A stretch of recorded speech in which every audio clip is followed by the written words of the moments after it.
Attends. Ah yes.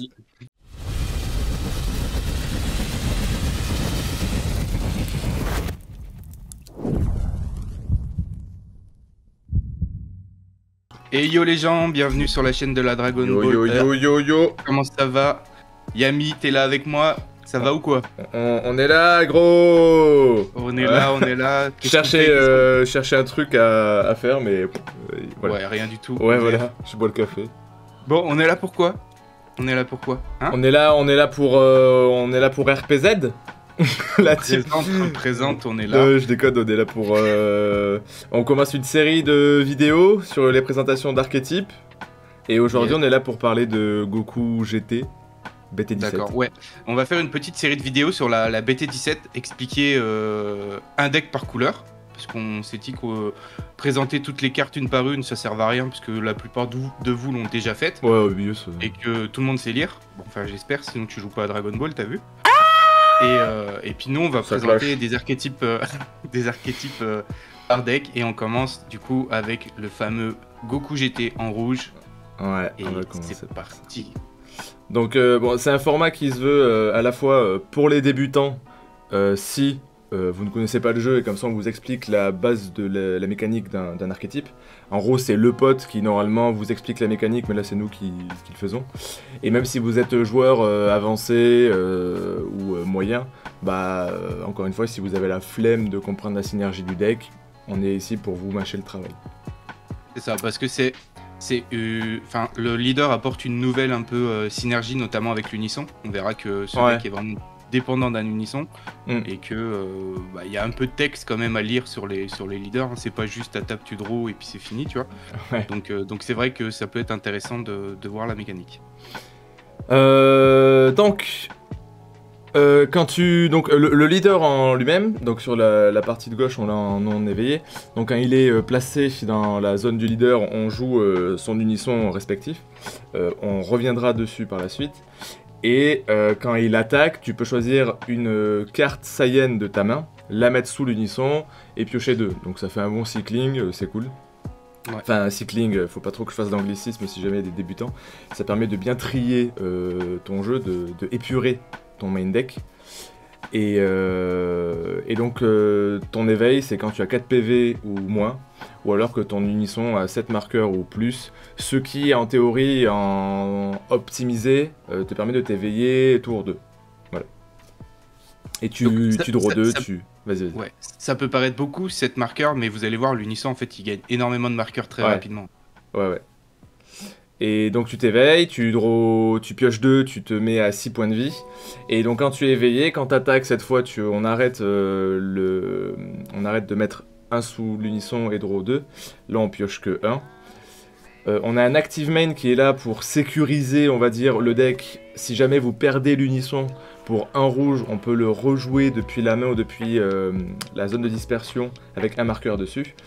Et on a un gros effet qui est super rigolo, je trouve. Le Spirit Boost 10 qui fait que si jamais t'as pas assez cogné le mec en face, donc en échange de 10 marqueurs, tu peux invoquer un gros Goku GT qui coûte 8 pile poil. Ouais. Et qui gagne 5000 pour le tour. Voilà. C'est ça. Donc c'est pareil pour les nouveaux Spirit Boost 10. En fait, il faut enlever 10 marqueurs de ton unisson pour pouvoir faire la capacité. Donc Spirit Boost, c'est arrivé il y a 3 extensions, je crois. Ouais, c'était BT14, je crois.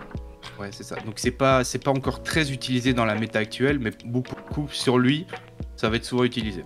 Ouais. Donc là, on est clairement dans l'extension on est dans l'apogée des unissons, donc c'est pour ça qu'à mon avis c'est autant focus unisson. Ouais. Et il y a beaucoup de decks qui tournent autour de soit plusieurs unissons, soit jouer un seul unisson, mais il est censé rester toute la game. Donc voici la DL, les cartes de l'archétype qu'on a pour l'instant.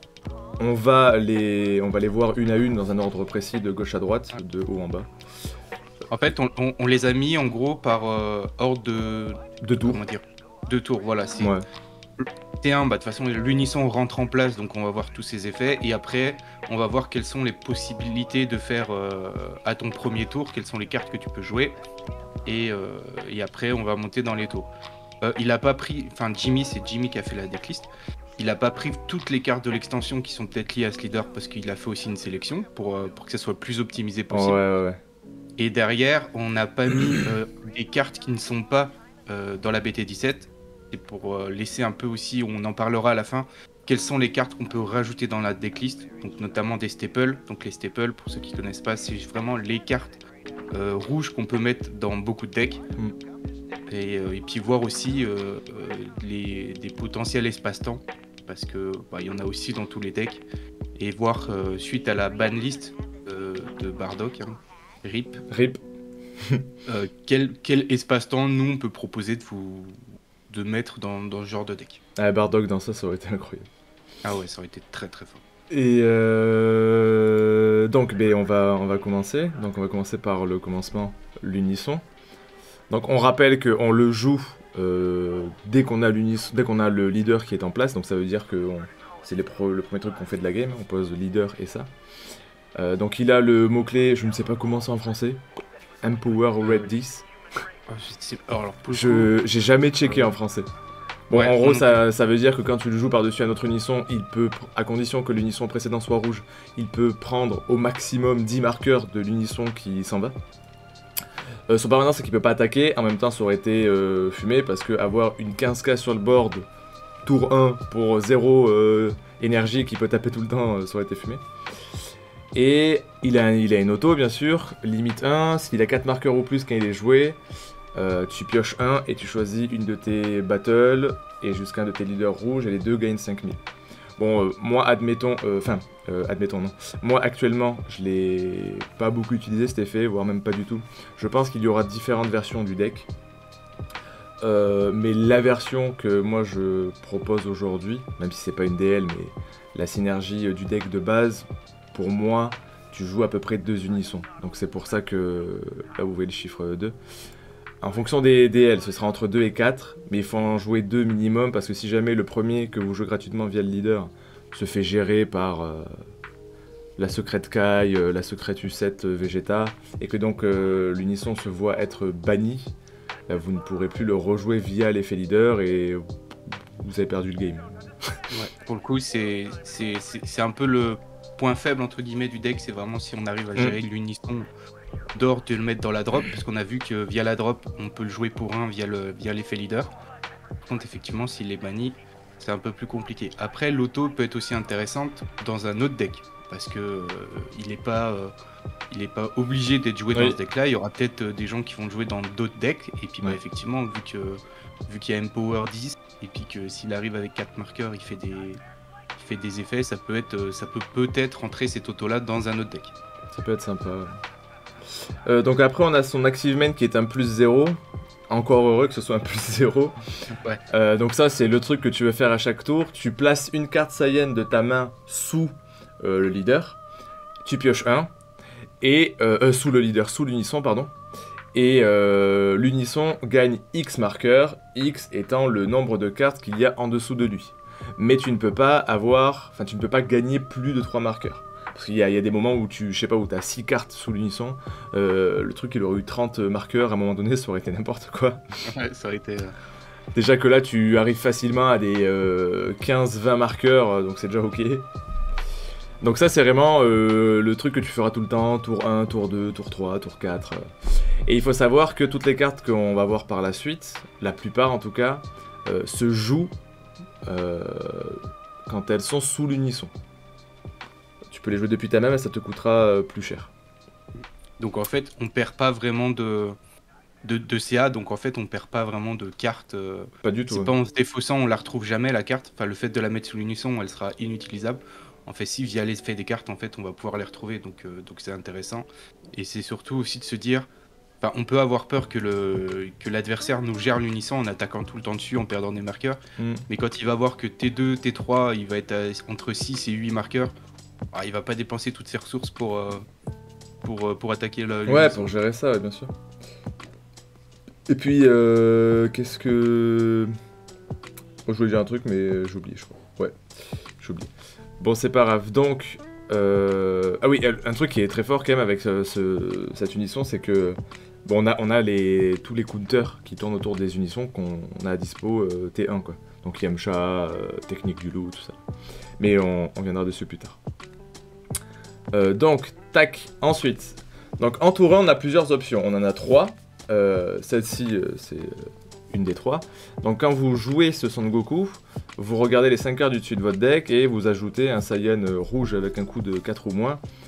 Ou alors un unisson avec un coût spécifique de 1. Donc soit ça peut retuto l'unisson du deck, soit vous pouvez tutoriser quasiment l'ensemble, à part le gros finisher, l'ensemble de toutes les cartes Saiyan que vous pouvez jouer. Voire même ce n'est même pas limité à, je sais pas, ils auraient pu faire un archétype GT, je dis une connerie. Et ça tue vraiment que Saiyan. Ouais, voilà, ça tuto bien des Saiyan rouges, ce qui fait qu'on a plein de possibilités. Et que dans les cartes génériques qu'on pourra mettre dans le deck plus tard, on reviendra dessus.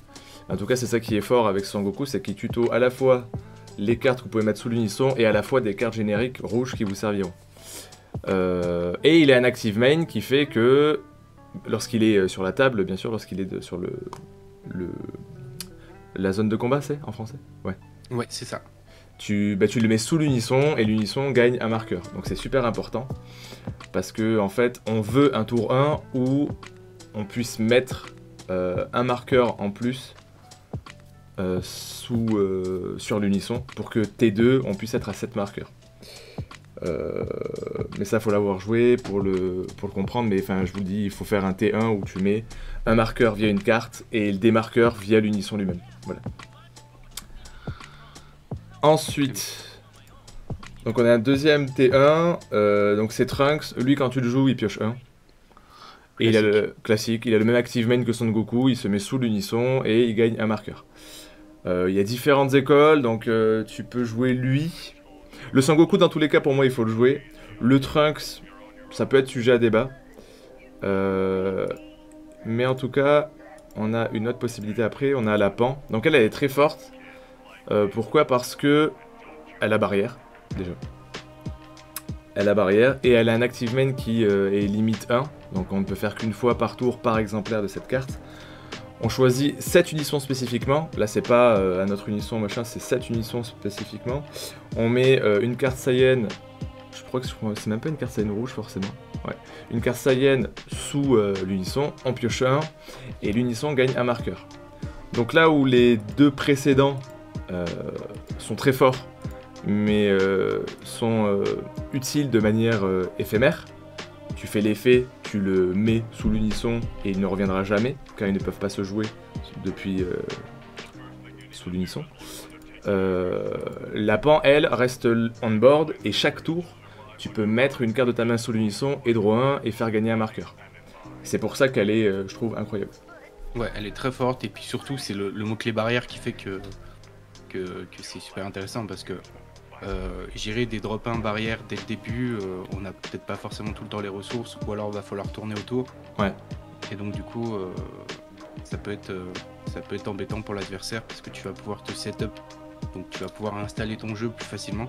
C'est ça. Et puis ton unisson va grimper en marqueur et puis voilà. Donc un conseil, achetez des D20. Ouais, de ouf, achetez des D20 les gens. Parce que sinon vous allez mettre tellement de dés sur votre unisson que vous pourrez plus jouer avec des dés. Mais donc à mes yeux, un des meilleurs tours 1 c'est cette Pan. Elle est vraiment incroyable. Parce que si vous faites vous jouez la Pan, vous mettez une carte sous l'unisson ou en pioche 1. Donc l'unisson a une carte en dessous de lui.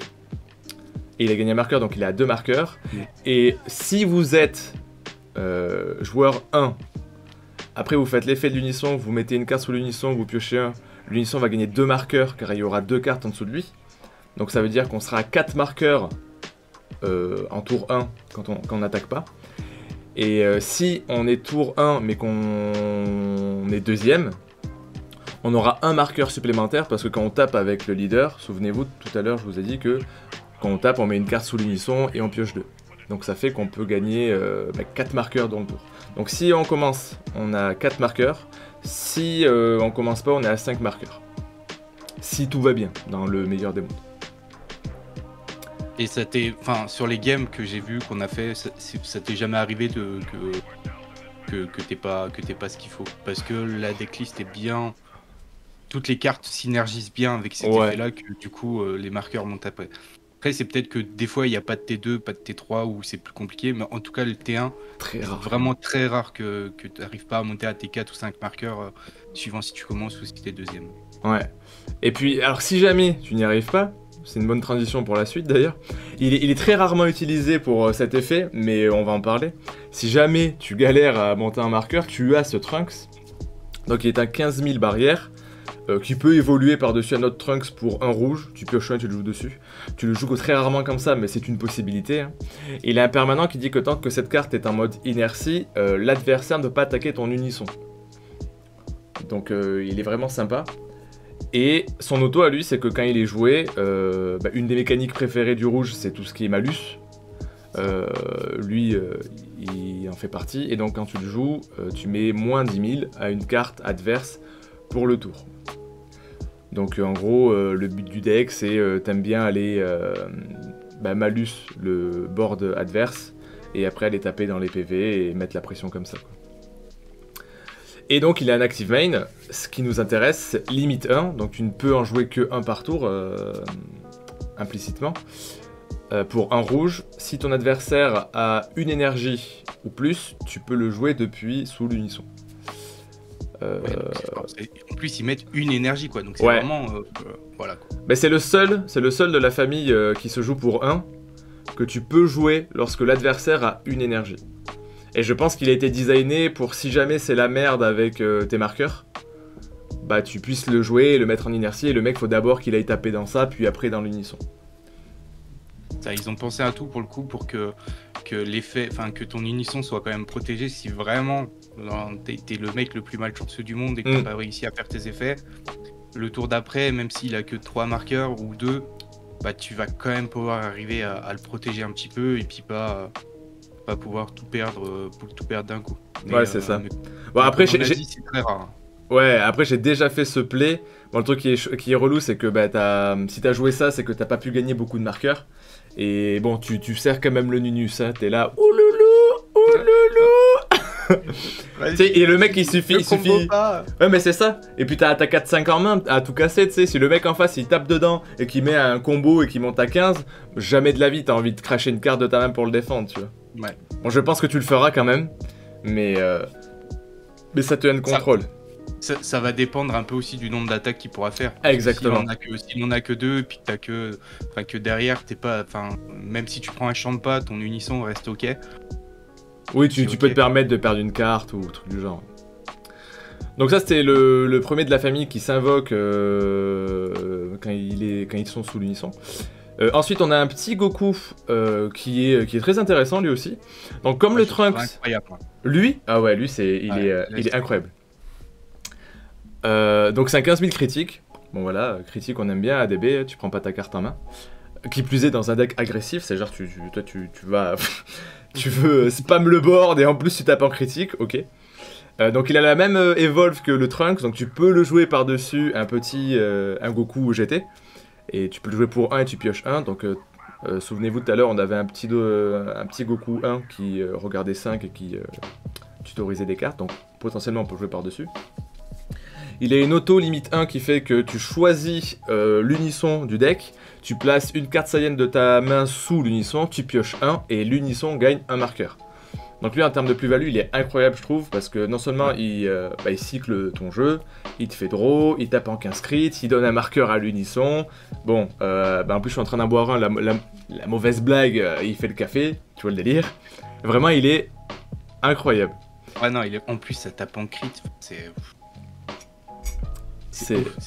Ouais. Et alors, moi juste aussi par rapport à l'Evolve, les Volves, elles seront quasiment jamais utilisées via l'archétype, je pense, du deck, parce que vu que ton drop 1, en fait, tu vas vouloir faire ton tuto, puis après le mettre sous ton unisson, il sera pas on board, donc il sera pas sur ton terrain, donc tu feras pas forcément les vols. Mais ça laisse des possibilités à ceux qui veulent le jouer de trouver de trouver dans toutes les BT peut-être des Goku drop 1. Donc drop 1, c'est quand on dit drop 1, c'est qui coûte 1, que tu vas jouer pour 1 et que tu pourras faire l'evolve dessus et qui va pas se mettre sous l'unisson. Ça peut... En fait, ils ont pensé, je pense, à deck builder de différentes façons et que ces evolves vont servir à ça. Après, il y a des petits tricks aussi, du genre... Donc, je finis la carte. Après, on a forcément l'active main, donc limite 1, donc une fois par tous les exemplaires de cette carte réunis. Pour un rouge, si tu as 2 énergies ou plus, tu peux le jouer depuis sous l'unisson. C'est bizarre, depuis sous l'unisson. Ah ouais, ça me fait trop bizarre de dire ça depuis tout à l'heure, mais pourtant c'est ça qu'il faut dire. Ouais, c'est la nouvelle zone de... Ouais. Et donc du coup, oui, donc ça veut dire que tu ne pourras en jouer que 1 par tour.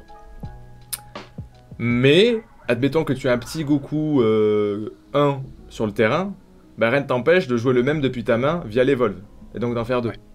Et ça peut être un petit tricks cool pour mettre 2 crits dans la gueule du mec en face. Voilà. Il est incroyable celui-là. Ensuite, alors lui il fait partie un peu de la même famille que le Goku précédent, mais je l'aime un peu moins. Donc à la place d'être un 15 crit, lui c'est un 15 000 bloqueur. Et après, tout le reste du texte c'est exactement pareil. Il évolue par-dessus un Trunks, il pioche un, il met un marqueur, il se joue quand t'as 2 énergies. C'est exactement pareil. Donc lui il sera peut-être plus situationnel si tu veux protéger... si tu veux te protéger toi ou encore ton unisson, si vraiment t'es encore un peu mal au point, t'as vraiment pas de chance, que t'as pas assez de cartes, enfin t'as pas fait assez de marqueurs, etc. Tu veux dire de marqueurs, et puis tu veux rajouter ton bloqueur et que t'avais pas le Trunks avant qui oblige à taper dessus, bah tu peux encore avoir une petite défense. Et alors ouais, moi je vois ça comme le Goku d'avant, on va dire que je pense que si t'as commencé, tu vas droit dans les PV, tu joueras lui. Si tu es joueur 2 et que donc tu es joueur défensif, je pense que tu iras plutôt sur ce Trunks lorsque tu hésites entre ce Goku et ce Trunks, tu vois. Ouais. Donc voilà. Et ensuite, elle est incroyable. Elle est incroyable, déjà elle est très jolie. L'artwork est très joli. Très sympa. Il me tarde de voir le foil en vrai. Et c'est une 5000 bloqueur qui est en limite 1, Spirit Boost 1. Donc vous ne pouvez faire l'effet qu'une fois par exemplaire de cette carte, machin. Et vous devez enlever un marqueur de votre unisson. Si tu as 2 énergies ou plus, tu peux la jouer depuis sous l'unisson. C'est vrai que... Même moi quand je t'écoute, je me dis mais... c'est vrai que ça fait bizarre. Hein. T'as vu, ça fait chelou. Ouais, ça fait une phrase bizarre, mais tu as joué depuis tes unissons, donc... Depuis ton unisson, on va dire ça. Tu la joues depuis ton unisson, on va dire ça. Ouais. Et elle a un autre active main qui est assez sympa. C'est qu'en limite 1 pour 2 rouges, si ton leader est un Son Goku GT, tu peux jouer jusqu'à un Son Goku GT avec 15 000 de puissance ou moins, et un Trunks avec 15 000 de puissance ou moins. Ce qui veut dire que si tu as assez d'énergie, tu peux potentiellement... Il était où? Tu peux jouer un comme ça, on va dire. Ouais. Un 15 000 et un comme ça. Ou par exemple l'autre. Mais le truc qui est bien, c'est que, souvenez-vous, ils ont tous l'active main de pouvoir se jouer pour 1, mais c'est limite 1. Là, ce qui est bien avec cette pan, c'est que tu peux les rejouer via l'effet de pan.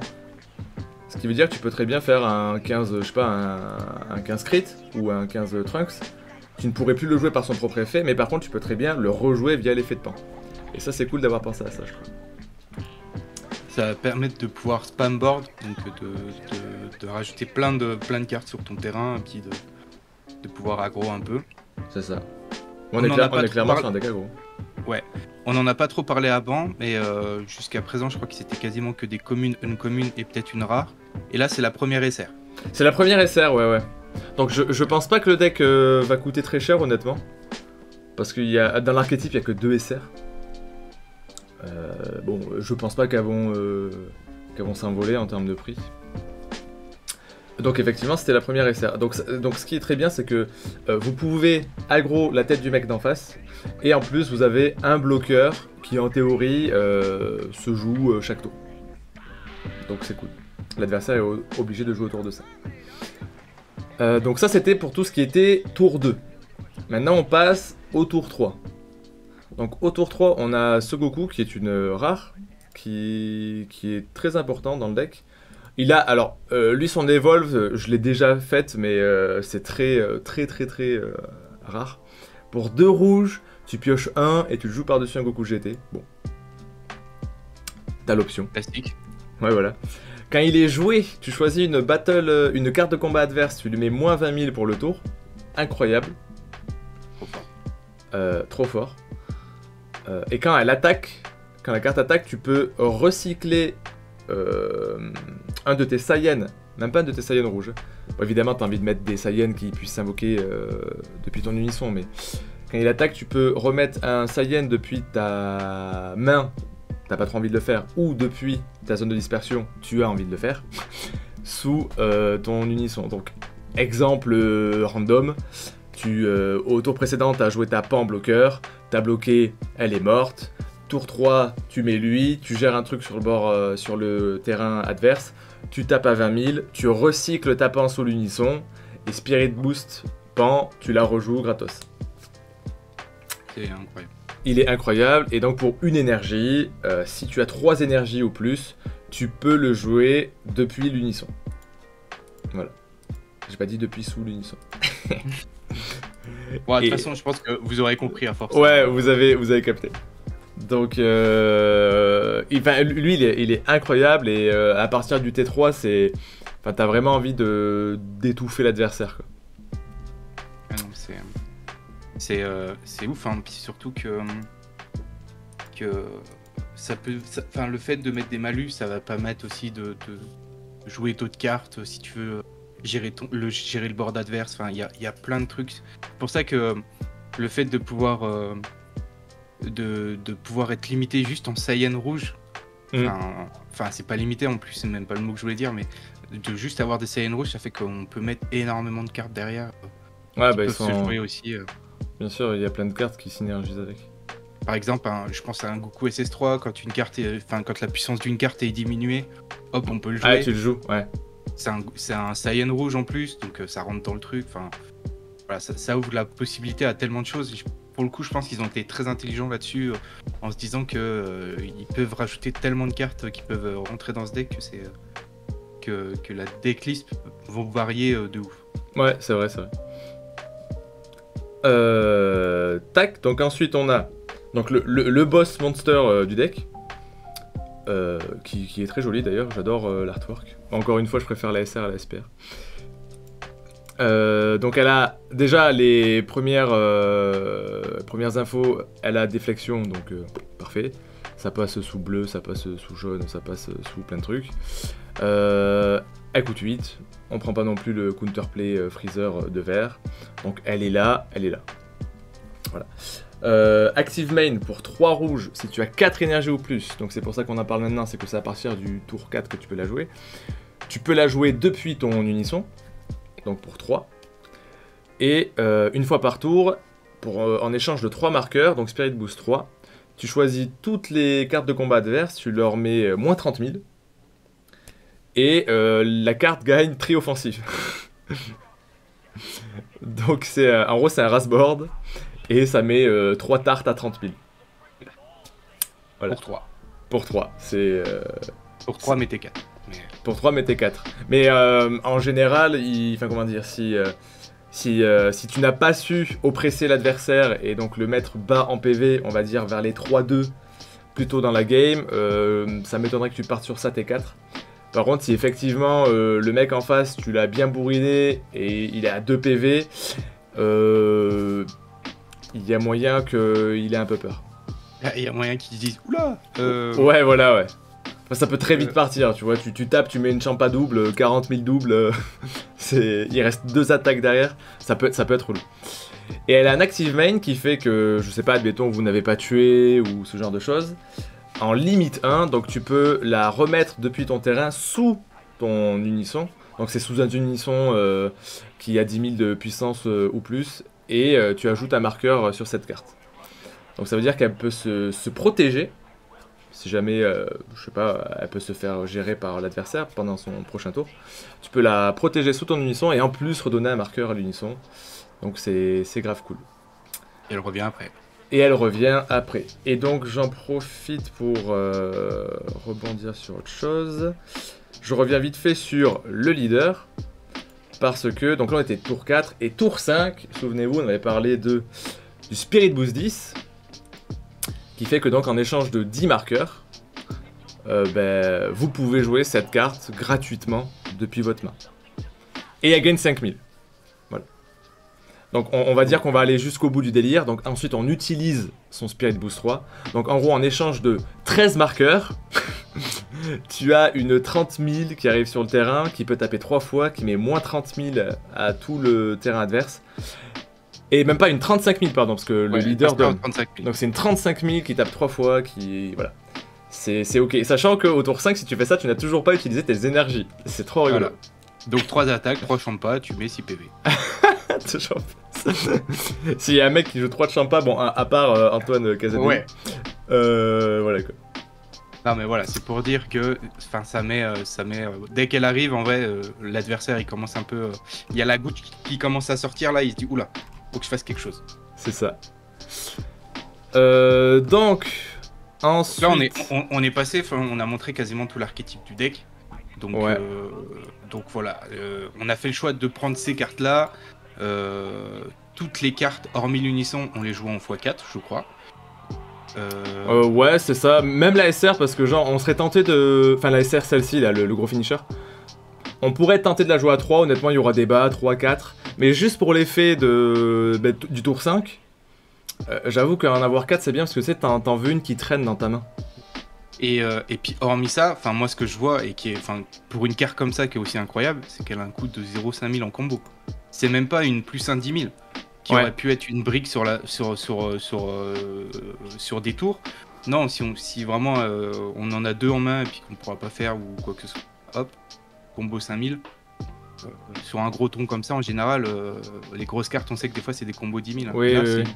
c'est juste une combo 5000. Donc... Ouais, non, ils ont pas ça à tout. C'est un deck qui est très tourné carte de combat. Tu auras des extras, mais elles seront minoritaires dans le deck. Et dès que tu peux combo, tu combo quoi. Boum. Donc ensuite, il y a plein de possibilités pour améliorer le deck. On vous met quelques cartes qu'on peut potentiellement rajouter dedans. Peut-être qu'on va un peu parler d'autres choses. Mais donc, on en a déjà un peu parlé aussi pendant la decklist, de quelques cartes qui peuvent synergiser avec ça. Mais on voit que c'est quand même ouvert. Le build, pour le coup, de ce deck-là, contrairement à peut-être aux autres de la méta qu'on verra plus tard, il est vraiment beaucoup plus ouvert. Après, l'engine, quand même, de base, ça prend beaucoup de place. Hein. Ouais. Mais tu peux te permettre de jouer, des cartes plus facilement que dans un deck où c'est limité Android par exemple, où là c'est un peu plus compliqué. Ouais, là si t'as des Saiyans, t'as des effets où juste même si ton Saiyan il est pas rouge, tu pourras quand même faire un truc après. Après c'est vrai que c'est quand même mieux d'avoir quelques Saiyans rouges parce que si tu veux les tutos notamment avec ton drop 1 c'est toujours cool, mais ça reste quand même assez ouvert. Donc on commence avec l'unisson sur le terrain, donc forcément Yamcha. Hein. Ouais, ça c'est classique. Hein. C'est classique. Le rayon violent du rouge, là il n'y a pas tellement de synergie, mais vous en aurez besoin sans doute en fonction de la méta. La présence majestueuse, elle aussi ce sera sans doute du side. Le Piccolo Daimao, forcément, il se joue super facilement dans ce deck. Ouais. Il arrive très vite, et ce qui est bien c'est qu'on peut y avoir vite accès vu qu'on pioche beaucoup. Il n'apparaît pas sur les cartes qu'on vous montre là, mais je pense au petit Broly qui coûte 1, qui regarde la main adverse. Le Broly Crown. Et ouais, c'est ça. J'ai oublié couronne de quelque chose, je sais pas. Je sais plus. Et donc il peut être tuto par le petit Goku qu'on a vu précédemment. Vous pouvez jouer le Raditz Super Combo, qui est un Saiyan qui peut être tutorisé lui aussi via le Goku. C'est ça. On peut mettre aussi le Trunks à 1 qui on prend un PV, on tape en crit aussi, ça rentre bien aussi dedans. Ah oui, c'est vrai que c'est un GT. Il y a plein de cartes comme ça. C'est-à-dire que dès que vous voyez une carte rouge, en fait, potentiellement elle peut rentrer dedans. C'est ça qui est fou. Ouais, c'est ça. Et donc du coup sur tes espaces-temps, donc du coup toi vu qu'on a dit que Bardock était il est plus Bardock, ouais, rip. Il rip. Bah encore une fois, il y a plein de possibilités, on a mis quelques-unes là. Bon, alors, le Mira, c'est très drôle parce que bah, déflexion, je tape 100 000, ça passe ou pas. Enfin voilà, tu vois, tu peux très facilement pour 2 mana, enfin pour 2 énergies, tu peux très bien faire un Mira et une champa double et c'est fin de la game. Ça en finisher, c'est très fort. Ouais, voilà. Après, tu peux avoir le Bardock aussi, qui est tout à droite, qui espace-temps 4, donc il n'y a pas beaucoup à avoir en dispersion. Il pioche 2 et défausse 1, ça te permet de cycler tes cartes, ça te permet d'accéder à d'autres cartes. Et il tape à 20 000, gratos. Si jamais dans le même tour tu fais lui, et qu'en plus tu fais Piccolo Daimao, ça peut être vite fatigant. Sachant qu'avant, je sais pas, t'as mis un Goku 15 000 crit, un Trunks, tout ça. Et voilà. Oh, et oui, on a mis ce Bardock là qui. Alors j'ai une petite pensée pour Fabrice, il se reconnaîtra. C'est un grand fan de cette carte depuis la nuit des temps. C'est un 20 double qui sort de nulle part, de mémoire. Okay. Et voilà. Mais encore une fois, il y a plein de possibilités. Voilà. Il y a Fou aussi, on s'en rappelle de vieux Fou. Ah, qui pioche 2 là? Ouais, qui pioche 2 cadeaux. Par exemple, ouais. Je pense que là, pour le coup, la méta va laisser libre cours enfin la nouvelle méta avec la ban à plein d'espace-temps qui vont rentrer dans tous les decks. Hein. Et puis on va avoir de tout, je pense. Donc on verra. Je pense que ça va être situationnel, en fonction de ton deck, de comment tu joues. Ouais, c'est ça. Je pense qu'en fait, comme ils ont viré les 2 espaces-temps les plus génériques, bon, évidemment, il en reste qui sont meilleurs que d'autres, mais en fonction de ton gameplay, de ton deck, de ton style, enfin voilà, on n'aura pas forcément tous les mêmes espaces-temps. Ouais. Et ça, bah tu vois, genre, juste là, par exemple, je trouve que le Bardock qui pioche 2 est excellent, et je trouve que le Mira est excellent.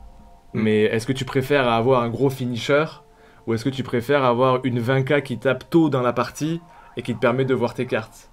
Ouais. Juste ça, il n'y a aucune bonne réponse, tu vois, c'est juste un parti pris. C'est sûr. Voilà, donc je vous remets vite fait la decklist. Enfin, la decklist et les cartes principales de l'archétype. J'espère que la vidéo vous aura été utile. Ouais, n'hésitez pas, hein, les trucs habituels, un petit like, un petit commentaire pour voir si c'est un deck qui vous tente. Moi je sais que ça fait partie des decks que je vais peut-être potentiellement il est super fun à jouer sur la BT17. Et oui, pour avoir beaucoup de games, notamment de toi Jimmy, ouais, c'est incroyable.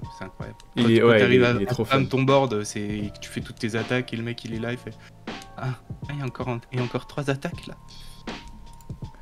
C'est vraiment sympa, et en plus c'est un deck pour le coup très budget, je trouve.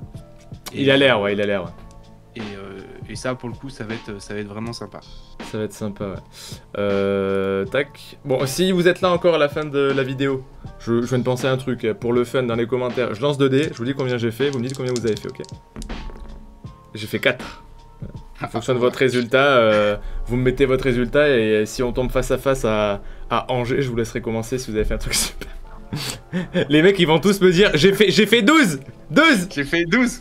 C'est pas grave, Angers sera passé. Ah oui c'est vrai, ça sera pas Angers, putain. Bon ben niquez-vous cordialement, mais mettez votre résultat quand même. Et donc on se retrouvera pour la prochaine vidéo, et je pense qu'on partira sur je sais pas lequel. Bah je sais pas, ça dépend de la team, de qui c'est qui a envie de faire des trucs. Voilà, qui va vouloir présenter. Donc juste aussi on fait un petit rappel, ça sera soit Yami ou soit moi qui seront là à chaque fois pour les vidéos, pour faire un peu le présentateur, le mec qui est juste là, qui écoute. Ouais, pour qu'il y ait interaction quoi. Qui boit les paroles du deck builder, là. J'étais là. J'avais pas mon café, mais j'étais... c'était trop... Et puis, donc, du coup, on va essayer de sortir quasiment toutes les vidéos avant la sortie officielle, si elle n'est pas encore repoussée, mais on va essayer. Comme ça, vous pourrez dès le début dire voilà, je vais partir sur ce deck-là, ça va être cool. Je vais pouvoir faire des trades avec mes potes, dire bah tiens, moi je veux pas le bleu, je te prends tout le rouge, et puis lui il veut le bleu, c'est très bien. Et je pense que ce sera cool pour vous d'avoir toutes les infos. Sur certains decks, hein. Une fois de plus, on va pas remonter sur tous les decks parce que sinon. Non, ouais. Je suis désolé, mais Yana, j'ai pas envie de. Voilà. Enfin, genre, l'autre deck rouge, tu vois, je m'en fous, mais d'une puissance. Je sais plus, c'est Dr. Mew et j'oublie son nom à chaque fois. Là. Ouais, bah, Général machin. Là. Général Real. Merci. Donc voilà. Bon, bah, les gars, je vous dis à bientôt. Après, dans la prochaine vidéo. Et soyez forts. Salut, gros!